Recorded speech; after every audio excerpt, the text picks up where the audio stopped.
மதுரையில் நள்ளிரவில் ஜேசிபி வாகனத்தை எடுத்துச் சென்று வீடுகள் முன்பாக மற்றும் சாலையோரம் நின்றிருந்த ஆட்டோ, கார், பைக் என 25க்கும் மேற்பட்ட வாகனங்களை உடைத்து நொறுக்கிய சிறுவனால் அப்பகுதியில் பரபரப்பு ஏற்பட்டிருக்கிறது. விவரங்களை செய்தியாளர் பாலமுருகன் வழங்க கேட்கலாம். பாலமுருகன், வணக்கம். இந்த சம்பவம் குறித்த முழு விவரம்.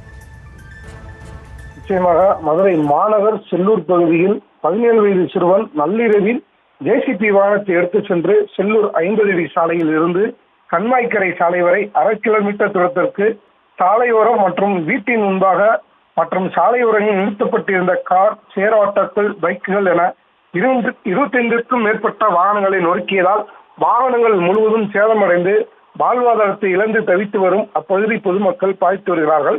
அதேபோல் இரும்பு கடை ஒன்றில் கட்டிலில் தூங்கிக் கொண்டிருந்த காவலாளி மீது ஜேசிபி வாகனம் மூலம் சரக்கு வாகனத்தை தூக்கி சென்று மோத வைக்கவும் முயற்சி செய்திருக்கிறார். நல்வைப்பாக காவலாளி தப்பித்து கட்டளை உடைத்து நொறுக்கிய சிறுவன் அட்டகாசத்திலும் ஈடுபடுத்தியுள்ளார். கட்டிடங்கள், மரம், பேரிகார்டுகள் என சாலை முழுவதும் ஜேசிபி இயந்திரத்தை வைத்து அட்டகாசம் செய்த சிறுவனால் அப்பகுதியில் பெரும் பரபரப்பு ஏற்பட்டிருக்கிறது.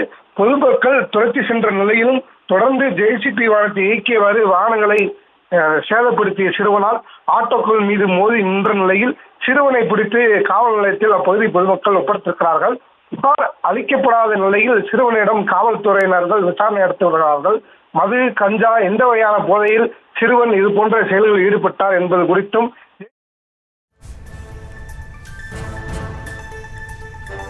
விவரங்களுக்கு நன்றி பாலா.